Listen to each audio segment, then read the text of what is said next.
I am so excited about today's podcast.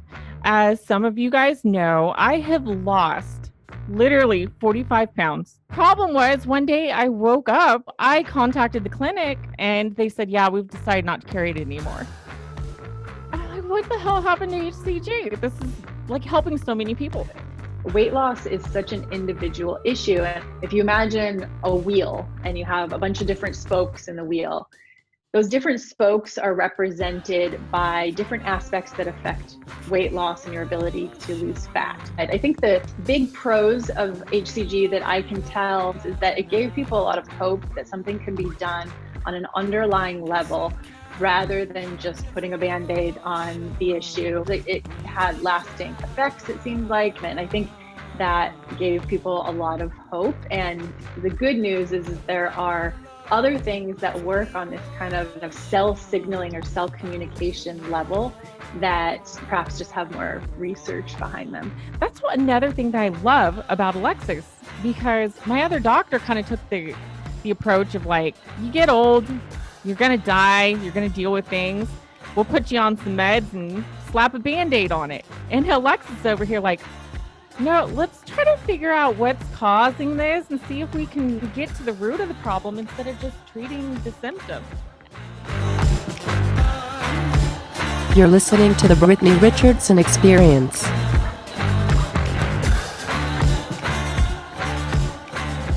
I am so excited about today's podcast. As some of you guys know, I have lost literally 45 pounds. Just to give you a demonstration, this just came in yesterday, I have a simulated 5-pound human fat blob. Amazing. I was going to order 9 of these because that is how much weight I lost, guys. But I realized these were $100 a piece on Amazon, and I didn't like to pay $900 for giant fat blobs.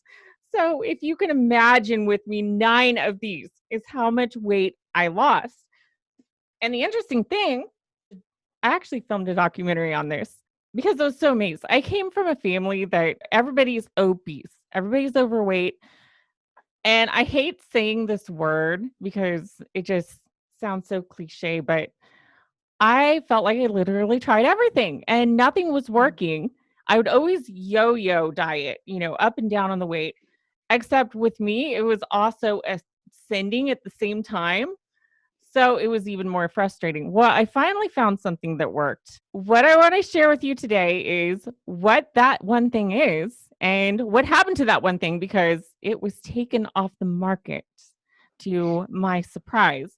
And for that, I'm going to bring on Dr. Alexis Shields. She is a neuropathic doctor offering virtual health consulting, a data-driven assessment of your blood test results, and a health plan to help you live a longer, healthier life. She is also my personal doctor. So welcome to the podcast, Alexis.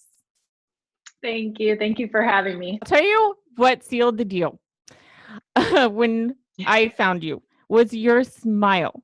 You have the most authentic smile. Like, seriously, I've studied body language. I'm ex-law enforcement. And I don't know if you guys have ever noticed, like on those billboards, real estate advertisements, you can tell when somebody has a fake smile. And not only did she have all these qualifications and believed in preventative medicine, but she also had the most authentic smile. So I just wanted to give you that compliment. Thank you so much. That's so nice of you. Thank you. You're welcome. So I guess I should probably start by giving our audience kind of a background of what happened with me and what led us up to this point today. And that's something that helped me lose so much weight is something called HCG, human chorionic gonadotropin. It's a hormone found in pregnancy. So many people had found success with HCG. It had been featured on Dr. Oz, numerous television programs. It seemed to be like the thing at the end of the road that really helped a lot of people lose weight that couldn't. Long story short, I found this clinic out of Florida and I decided to try HCG. I started losing weight like really fast. I lost like 10 pounds in the first week. My blood pressure, I was having blood pressure issues. My blood pressure came down significantly during that time. And I'll tell you what happened. I went to go visit my primary care physician, and this is literally how things went. I got the HCG through a weight loss clinic. And so I go for a routine checkup, come in, doctor comes in, and first thing she says to me, pulls up my chart, she goes, "I see you're on HCG. You want to tell me about this?" And so I did. And I was so excited. I was like, yes, I have dropped, I think it was 11 pounds the first week. And blood pressure is coming down. Like, I was so excited about this. And she just stops me in the middle of it and goes, "Well, we're not going to do that. We're going to take you off of that. And I'm going to go ahead and forward you to our weight loss clinic." And she had some prescription in mind, which I don't remember the name of it. But later I talked to a friend and he was saying, "That's the stuff I was on. And I used to be on methamphetamines." He said, "That stuff made me feel the same way I did when I was on methamphetamine." And he said, "It's like I had the hardest time getting off of it." So thank God I didn't listen to her. But Mhm. I was so disappointed that she was so skeptical on something that was working for me. So I fired my doctor. I found Alexis, filmed this documentary on my weight loss journey. So many people started asking me, "Where are you getting this HCG?" So I started forwarding them to the clinic. They got on it. They started losing weight themselves. I got so many testimonies from people losing weight. The only problem was one day I woke up, I had messages saying, "Hey, we called the clinic. They're saying they don't have HCG." What? So I contacted the clinic and they said, "Yeah, we've decided not to carry it anymore." I'm like, what the hell happened to HCG? This is like helping so many people. So long story short, call some other clinics. They no longer have HCG. Let's start by, why don't you tell us a little bit about HCG and kind of what happened to HCG? Because it was like gone overnight. Right. So HCG, like you were saying, it's a hormone produced by the placenta during pregnancy, found in the urine or measured in the urine. And the FDA has approved that treatment for female infertility and some male hormone treatments, but no other purposes. So there were some studies that were done, several double-blind placebo-controlled studies that showed that the HCG treatment in combination with the very low-calorie diet, because the actual treatment was HCG in combination with a 500-calorie diet. So when they did the studies, they found that there were no differences basically in the treatment and control groups. People who followed the very low calorie diet lost the same amount of weight as the people who were also doing HCG.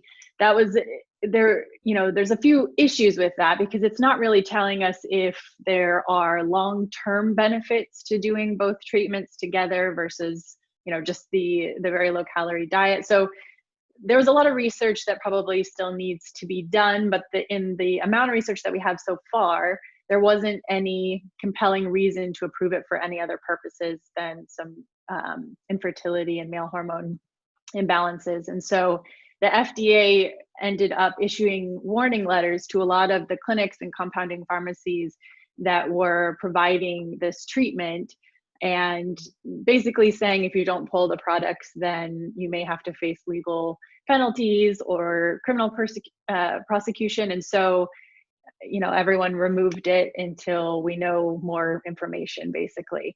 The good thing is that there are some alternatives that I think have even better evidence behind them in terms of research that's been done and safety profiles and ease of use and all of that. And so we can go into that, after this, but basically HCG is something that has been removed from the market because there wasn't a compelling kind of research body behind it saying that it was working for weight loss, even though people were having, we're definitely experiencing some improvements. Yeah, and I think it was kind of unfortunate in a way too, because I understand the skepticism, but Dr. Simeons, who I think I'm saying that right, who came up with this protocol originally, this was back in the 50s. Like, this has been used successfully for weight loss for so many years. And one of the things that he pointed out was that the difference he was noticing, at least in his literature, was that you're getting rid of things like the visceral fat. You're not just losing the subcutaneous fat. Am I saying that right? Mhm. Okay. Yep. Yep. Basically, he was seeing patients that were not on HCG. They were losing weight in the face. They looked, aged, losing fat under the skin. But the Mhm. stubborn fats, like in the stomach or the hips or the butt or whatever, were not leaving until he put them on HCG. It was like it almost changed the way that it targeted fats in the body. And it's so disappointing to see the FDA took such a harsh view on it rather than doing more research. Like that really disappointed me. Yeah, it's really, I mean, it's a tricky situation because safety profiles need to be proven for all the different types of uses, and the way that people are using HCG wasn't studied enough to really have a good safety profile background check kind of done on that. And so I think it's a tricky issue, especially because it became a really big, it was kind of a, a really hot thing for a while, was to do HCG weight loss programs. And that, I think the speed that it came to market also produced a lot of problems, which was, people getting products that maybe weren't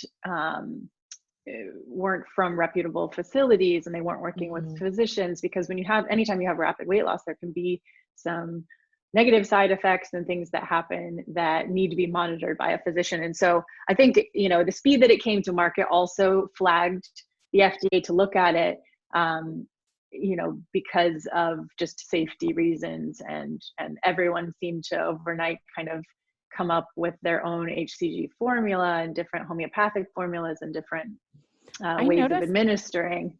I noticed that too, because originally it wasn't enforced as a prescription because there were so many knockoffs, right? I mean, there were all these synthetics, and I bought a couple of products that I thought were HCG because they had HCG in the title, and find out later it wasn't. It never worked for me until I actually went through a doctor. That brings me to where we're at today and why we're having this podcast. So many people were approaching me saying, we can't get it. This works so well for you. And by the way, just a side note, this is 7 months later and I have kept the weight off. I know that's anecdotal, but oh my God, it has been life-changing for me. Like the way that I've been able to keep it, that's never happened. That's never happened with me. I think an important side note to that, though, for you, Brittany, is that you also really changed a lot about your diet and your lifestyle. I mean, you've really embraced, health experimentation and implementing different diet and lifestyle changes that also have for example, fasting for one. There's nothing more studied for weight loss than fasting. It's the single most studied thing when it comes to weight loss for people. And just fasting alone and fasting protocols, which I know, and you can speak to kind of what you do now for fasting and how you eat and things, but that alone has a really profound impact on weight loss and hormonal effects of, producing hormonal effects and visceral fat loss and all of that as well. Yeah, definitely. I don't even know if I told you this though. I'm like big into this intermittent fasting thing, especially for longevity. I had tried that right before the HCG and I went 20 hours without food. I commonly go 24 hours without food at this point, and then I eat a healthy, nutritious meal. And so far, guys, the blood work is reflecting positively. But I didn't tell you this, but before the HCG, I tried that. And I nearly passed out. I blacked out a couple of times. I couldn't remember where I was at. It was almost like I was having blood sugar issues. Tested my ketones, at least with a urine test strip, however accurate that may be. I didn't register ketones. And after the HCG, once I got on it and then following getting off of it, I found I was able to fast without a problem. So it seemed to change something in my chemistry where it like remove that roadblock, I guess, to give me success. And that kind of brings us to the peptide treatments, because with HCG being pulled everywhere we turn, guys, I came to Alexis, like, she's my personal doctor. I trust her so much. And I emailed her and I said, hey, what can we do to give people something like HCG that will actually help them? So why don't you tell us a little bit about the peptide treatments? Sure, sure. So I think one of the big pros from HCG, I'm not an HCG expert. I wasn't part of a clinic that did a lot of HCG. And so I don't have a ton other than, just the basics and kind of where things are now. With when I came into medicine, the timing of everything, it's not something that I have a huge knowledge base on using HCG. And so I don't have a lot of theories of the mechanisms either. What has been something that I've studied significantly and used a lot in my own clinical practice is the use of something called peptides. Anytime you have a weight loss treatment, you're kind of looking at 4 primary areas that you want to target. So there's your metabolism, there's utilization of fat, there is insulin sensitivity, and appetite. I mean, can go into, things that affect all those areas, but peptide therapies really, they can target all 4 of those areas, but one that is really, really effective is in targeting your metabolism and helping your body to kind of communicate better. So peptides are these natural signaling agents made up of a chain of amino acids that basically help us to create normal functioning or homeostasis in the body. And so it's a way of kind of helping your cells to communicate, helping to remind them of their normal function. Hormones are peptides. So things like insulin, for example, was one of the kind of first synthesized peptides outside of the body. So they're kind of hormone communicators that help your body to come into balance. And so you can imagine that would be really, really helpful if you have hormone imbalance, or for example, if you have low testosterone, and that's one of the pieces that's contributing to the fact that you are at a weight loss plateau or you can't build muscle mass. The interesting thing about peptides is that they have a really short half-life, so they don't really last that long. They are metabolized in the serum. And so what they do is they kind of serve as these reminders. They're reminders that our body recognizes, and it helps to bring forth normal function. So there is a particular peptide combo that I use a lot for weight loss that is a growth hormone secretagogue, which means that it helps growth hormone to be secreted. And growth hormone is basically, it does exactly what it sounds like. It stimulates growth and cell reproduction and cell regeneration, and it helps increase your metabolism. So growth hormone is something that raises at night when you sleep, which is why you have to sleep really great to have healthy metabolism. Mm-hmm. And it's also something that we can stimulate through different compounds. And 2 of these compounds one of them is called sermorelin and the other one is called glycine. And they're 2 different peptides that they've combined together into a formula that is injected right under the level of the skin. And you can also take it orally, but it's more effective in research injecting it right under the layer of the skin. As is pretty much everything, I think. I know, it gets into the bloodstream, easier and faster. It doesn't have to go through your digestive system and be broken down. And so, it's basically there are several ways that you can do the treatment, but that's the most effective one. And it's a similar hormone structure to something called growth hormone releasing hormone. And so it's a way to kind of stimulate your own pituitary gland, which is in your brain, that releases growth hormone. It's a way to stimulate that gland to release more hormone so that you can break down more fat and increase lean muscle mass and improve hormone balance. Growth hormone, when you stimulate that, it also helps to enhance your energy and your libido and your immune system and your memory. And so there's a lot of other kind of beneficial side effects that happen when you do this treatment. It sounds truly amazing, because a lot of these are the things that I experience with HCG and what I was hearing about HCG. And as a matter of fact, I think some are calling these peptide treatments a new form of HCG. It's different, right? But they're kind of referring to it as the new HCG because it does a very similar thing. What are some of the differences between peptide treatments and HCG? And is this a good alternative now that HCG is off the market? I think that it's so the peptide treatments are a really good fit for some people.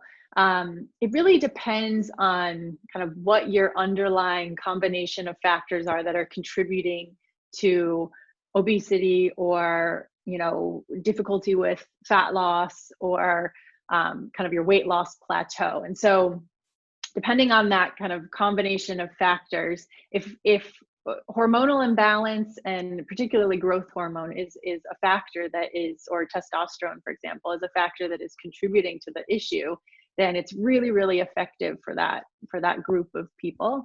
It can be effective for men and women, because men and women have the effective growth hormone affects both men and women, as well as testosterone. Testosterone is really known as a hormone that is the male hormone, but women also need healthy levels of testosterone. And without testosterone in women, it causes a lot of weight gain and difficulty with fat loss and difficulty building muscle mass and difficulty with sleep and sex drive. And so there's, I think, a wide variety of people that can benefit from peptide therapy. It's a little bit hard to compare them side by side because there's definitely a lot more research in terms of these GH secretagogues that stimulate growth hormone, a lot more than HCG. And so it's hard to really compare them side by side. I think the big pros of HCG that I can tell just from kind of looking at a lot of the anecdotal evidence and talking to people like you who had a positive experience, is that it gave people a lot of hope that something can be done on an underlying level rather than just putting a Band-Aid on the issue and then eventually not really fixing, the underlying cause of their problems. It had lasting effects, it seems like, and people experienced really positive things from it. And I think that gave people a lot of hope. And the good news is there are other things that work on this kind of hormonal or kind of cell signaling or cell communication level that are perhaps just have more research behind them. I was going to ask, why do you think peptide treatments, because the FDA, as far as I know, they haven't attacked this at all. Is there a reason? Maybe there's more research, or is there a reason this is more accepted? Or maybe it's just new. Well, so actually peptides have been used for a really, really long time. In Russia and Croatia specifically have been researching them for a very, very long time. And like I was saying, insulin is a peptide treatment, and that's been used, I think, since somewhere around the 20s. So it's a delivery system. It's yeah. So you can kind of think of it like that. It's a delivery system. And I think that in terms of the FDA, they actually have cracked down on a lot of the peptides because it became a really hot item again, and people were buying them from shady places on the internet that didn't have good safety profiles and all of that. And so shady places. I know people were getting it, guys. Wanting to get into the game. You got to get guys him from pulled it out of his sources. trunk, literally like down a back alley, and put his suit on. Come on. Yeah, you got to get it from a reputable source. But recently, and I don't know the exact ruling on this, but the FDA ruled that you can't sell or you can't create peptide products that are over a certain number of amino acid sequence length. And so I don't know if it's 30, I'd have to double check to see what the length is that they limited, but it actually took a lot of the peptides that have been previously used, especially for things like weight loss, off the market until things are researched more and studied. And so now some of these shorter peptides like sermorelin and glycine, like I was talking about, sermorelin is 29 amino acids and glycine is, I think, around 20. And so they fit within the parameter of whatever the FDA set of these are okay to use. And there's just more research coming out about them. We know a little bit more about their safety profile just going back in time. And so I think it's a good option. And I think they're here to stay. It's just a matter of, doing continued research, making sure they're approved for certain treatments and people, and making sure that they're safe and figuring out who they might not be a good fit for, and doing further research like that. That's one thing I've learned more than ever when I found you, because I have to say, you did the biggest, I don't want to scare people, you did the biggest freaking blood draw I've had in my life. It wasn't a bad experience though. It was actually the easiest blood work that I've ever had done, because I was able to, she has had me print this little slip out. She's got a contract with like a network of places. So I could kind of go at my leisure because my schedule's chaotic. Anyway, you went over every freaking parameter of health and with more scrutiny than any doctor ever has, like to bat for me. I felt like I was getting presidential health care. You know how when the president's sick, he's getting access to like all these treatments nobody else has. That's what I felt like with you because you crawled over the blood work. So I'm understanding more than ever the importance of not taking a cookie cutter approach, I guess, to weight loss, to health, to anything. Because like with what I experienced with the intermittent fasting, I nearly passed out. I'm a truck driver. If I pass out at the wheel because I have a glucose issue or maybe insulin insensitivity or something like that, I could kill somebody. And yet now it works for me, but I kind of found something that fixed that. So I think it's so important. It's a really important issue that you bring up, because I think what's missing from a lot of weight loss programs, all of them really across the board, is that there's no assessment. And the assessment is the most important fundamental thing that you need with every weight loss program. Weight loss programs that are cookie cutter, that are the same for everyone, no matter what it is, whether it's peptides or HCG or fasting or whatever, if it's a cookie cutter approach that's meant to work for everyone, that just does not exist. It's not going to work for everyone. Weight loss is such an individual issue. And I think the way that I try to visualize this with people is, if you imagine a wheel and you have a bunch of different spokes in the wheel, those different spokes are represented by different aspects that affect weight loss and your ability to lose fat. So there's your diet, for example, there's the amount that you move in a day, there's your exercise, there's your sleep, there's stress, there's your thyroid function, there's your reproductive hormones, there's insulin sensitivity issues and glucose issues and toxicity and your mental emotional health and nutrient levels. And so there's all these spokes. And for each person, the length of the spoke is different. So for, person A, it might be all about thyroid. For person B, it might be about, thyroid and nutrients and sleep and stress and diet. And so you have to figure out kind of the length of all those spokes for each person, and then take a treatment program and superimpose it on that so that all of those areas are being addressed.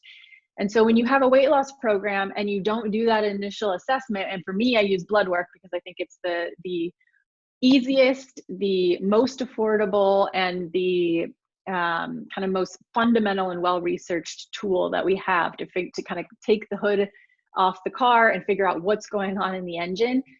It's a crucial piece of any weight loss program, and that's the part that's missing for most of them. And so to me, talking about peptides or HCG or any other weight loss thing, it's not really, the most important thing we need to talk about is the assessment. I completely agree. And I was one of the ones that, avoid doctors that, wanted a whole bunch of blood work and analytics and everything before a weight loss treatment. Cause it's like, really, do I really need that? Come on. I'm just wanting to lose some weight, blah, blah, blah, blah, blah.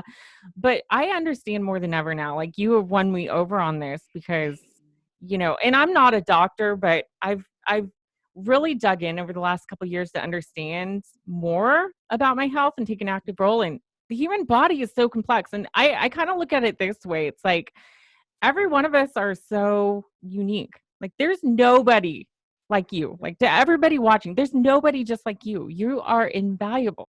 As an artist, as a video creator, like I see the beauty in all of that. All of us have challenges, different challenges at different levels. And unless we have that blood work, we don't know what we're dealing with. And a lot of those things can be fixed. And that's what another thing that I love about Alexis, because my other doctor kind of took the approach of like, you get old, you're going to die, you're going to deal with things.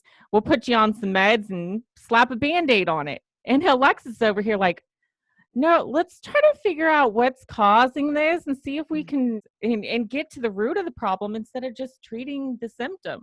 And I love that. Like that's a big difference in functional medicine, right? Versus like standard care, I guess. Yeah, absolutely. And I think in standard care, it's really a different, they work together. So standard care of medicine is super important for, emergency medicine, for example, when someone has an advanced disease process that needs to be managed with medications, for example. Functional medicine, although, medications can be a part of that protocol, if it's the best fit for that person, the least harmful at that time. It's more of an approach where we're looking at the underlying cause of health issues. And so I have people coming to me all the time that are like, my doctor said that this symptom and this symptom and this symptom is completely normal for my age. I'm supposed to, gain weight and sleep poorly and not have libido and be completely, fatigued during the day. That's just normal for my age. And it makes me cringe when people say that, because it's not normal. It might be very common, but if those things are happening, those are signs from your body that there's something out of balance, that there needs to be something addressed. And so although it's more common as you age for those things to start happening, because your body kind of loses a little bit of its ability to adapt to stress, which all of those problems, sleep problems with a lifetime of breathing in toxins in the air and eating toxins in food, all of that stuff does accumulate over time, for sure. And your body changes as you age, for sure. But when you start developing issues like that, it's really a sign that there's something fundamental underlying that is going on that needs to be kind of looked at and addressed. I love the passion behind that. And I feel that as a patient. Like, I've never felt, you've spent 45 minutes or something in our initial consult. It was crazy. I've never, every doctor that's come in has spent like maybe 2 minutes tops. It's like, do you even know me?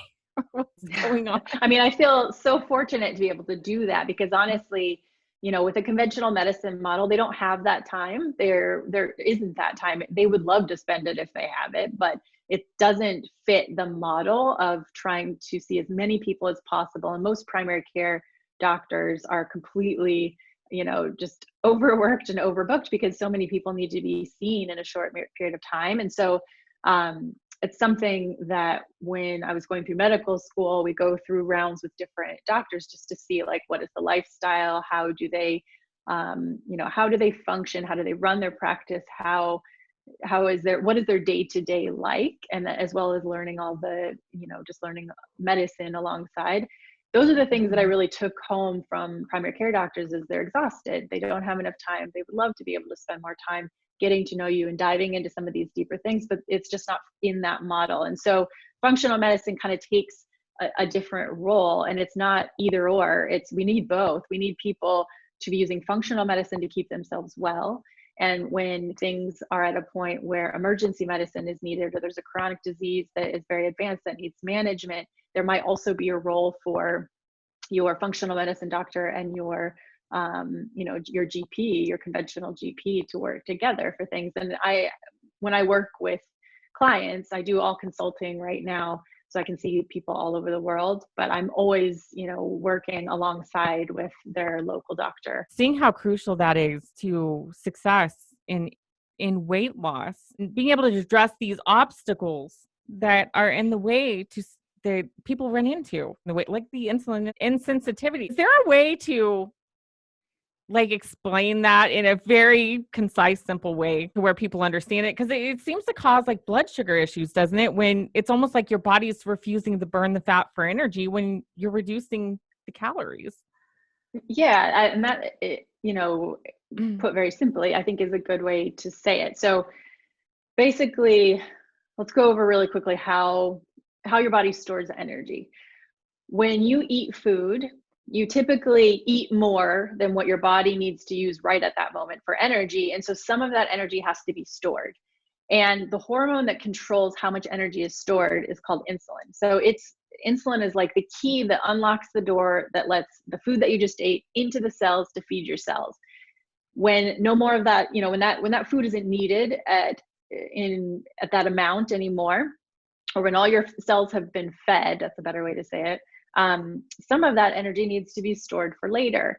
And there is two ways that our body stores energy for later. One of them is called glycogen. Glycogen are stores of molecules, basically energy molecules in the liver. And there's a limit on how much you can store in glycogen. And then the second one is that we can store energy in fat cells. Fortunately and unfortunately, there is no limit to the amount of fat that we can store in the liver and around the body. And so basically insulin is this gatekeeper that is controlling how your cells utilize energy. And if you have insulin resistance is a resistance in the ability of your body to create and store energy, essentially. So it's a really, really big issue, and it's a fundamental issue when we're dealing with, for example, weight gain, especially around your midsection. So if you are someone that has really, you lose weight everywhere else first except for your stomach, or you're just packing on a lot of, we call it visceral fat, which is around your organs. Visceral fat is a really high risk for chronic disease. Yep, and that's what I had too. It was really, it was like off the charts high. It's nasty. It's nasty stuff. It accumulates quickly in some people. Some of that is genetically driven.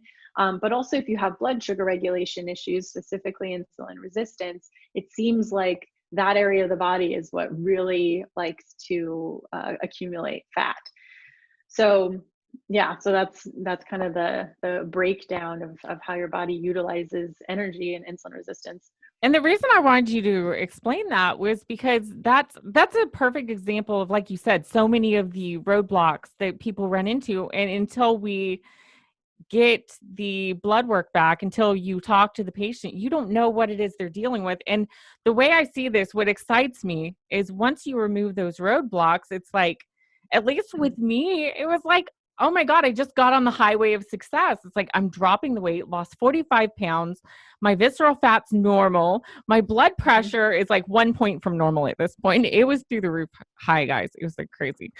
But so many of my overall health changed. My life changed. More energy, like to do what I do. Like, it's incredible. I approached Alexis and I said, what can we do? We've got a lot of people that need help and need to see the weight actually come off this time.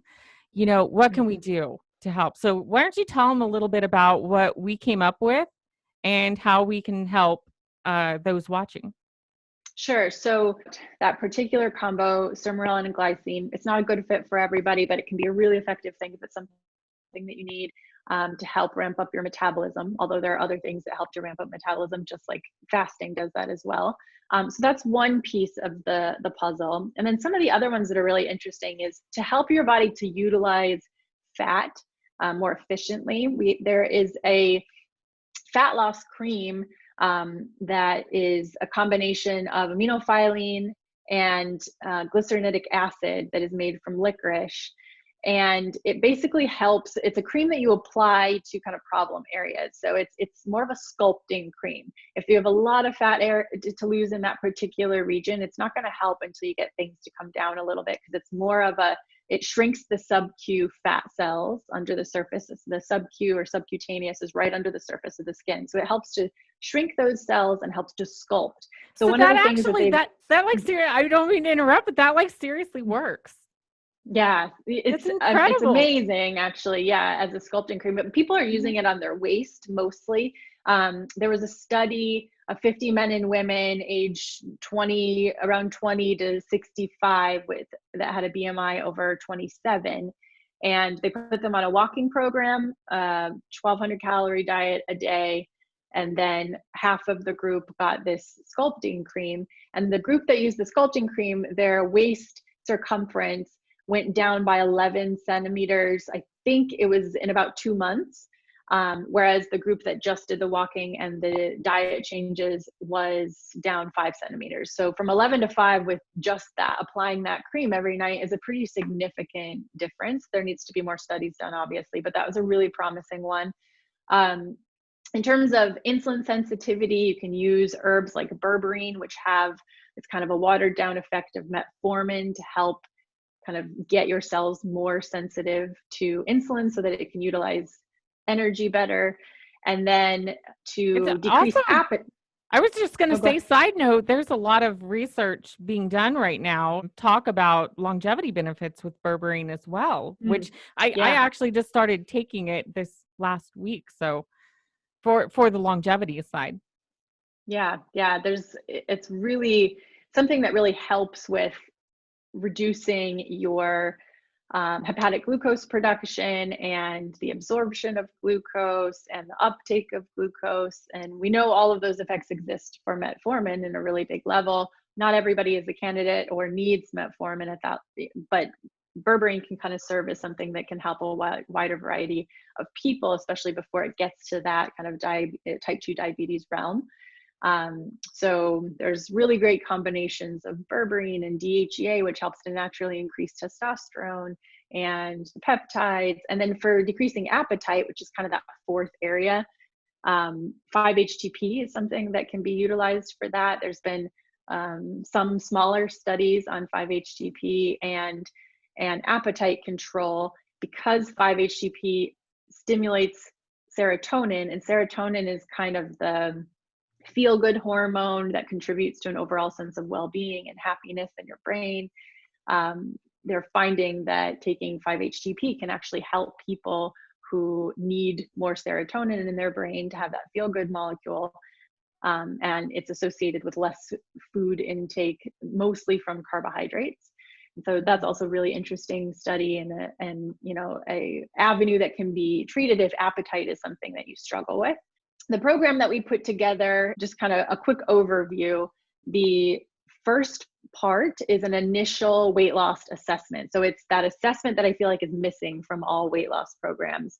It's a really extensive online questionnaire that goes through all those spokes in the wheel to figure out what your combination is. And then it's a comprehensive blood test that goes through lots of nutrients and thyroid and making sure your hormones are balanced, and a whole list of blood tests that are related to finding out the best combination of weight loss program for you. And then at the end of that, we do a call to review your results, what they mean, so that you can really understand kind of what factors are the contributing factors for you, what are the underlying factors. And then from that, we put together a custom plan, or I recommend which plan at that point is the best fit for you. So with the initial weight loss assessment, that's typically $450. It includes the questionnaire, the blood test, and a 40-minute call where we review the options for treatment. And that's with a blood test too, you said?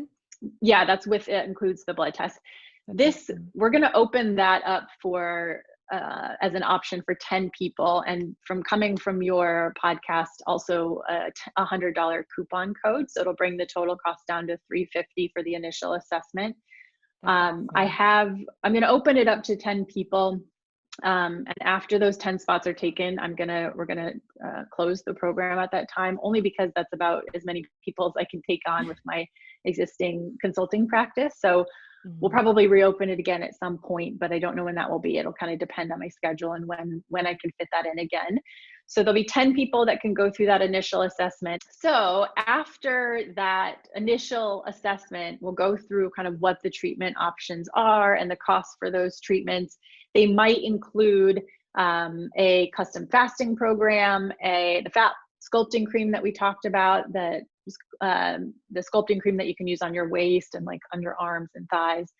And then things like a custom health program for sleep and hormones and digestion and detox and movement, exercise.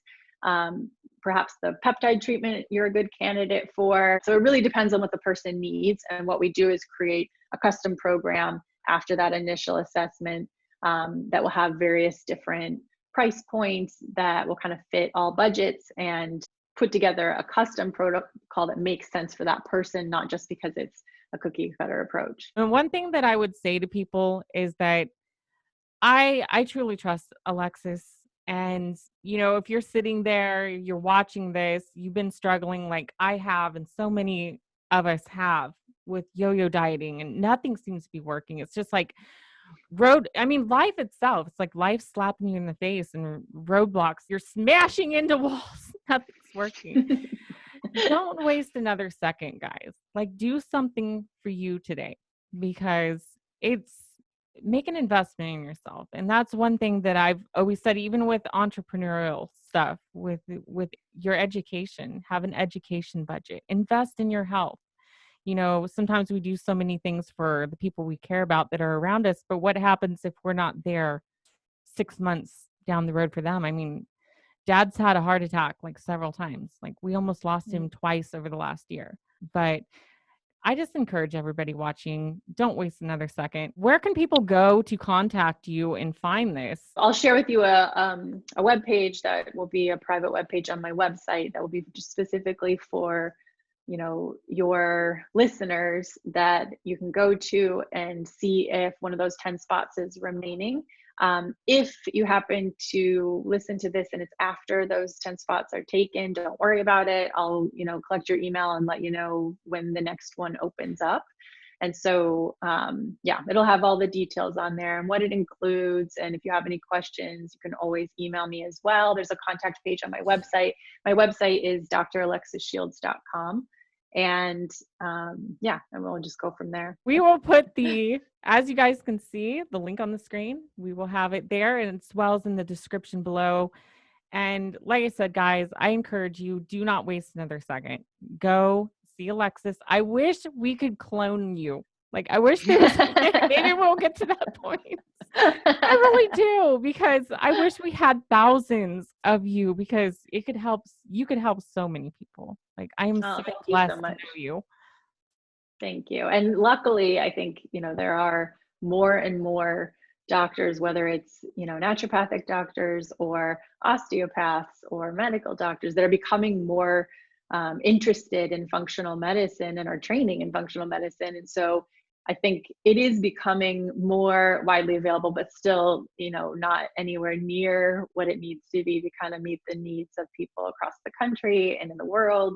And yeah, I'm definitely, we need all the people that we can get. And I think also another really important thing is people like you who are extremely interested and informed on health and willing to, you know, experiment with different treatments and different diets and different supplements and herbs, and figure out, you know, really kind of taking your own health into your own hands and doing it in a smart way. I think we need more people like this, because that gets doctors talking about different treatments. And even though some of those treatments might eventually get taken down for a period of time, I think it's all good in the end game to move medicine forward. And there's always something that we can do as a replacement that will have, you know, similar good benefits. And so if you're somebody who is disappointed by HCG being taken, you know, being removed, or you had really good success with it in the past, this isn't really to diminish any of that success, because I think that is fantastic if that was your experience. And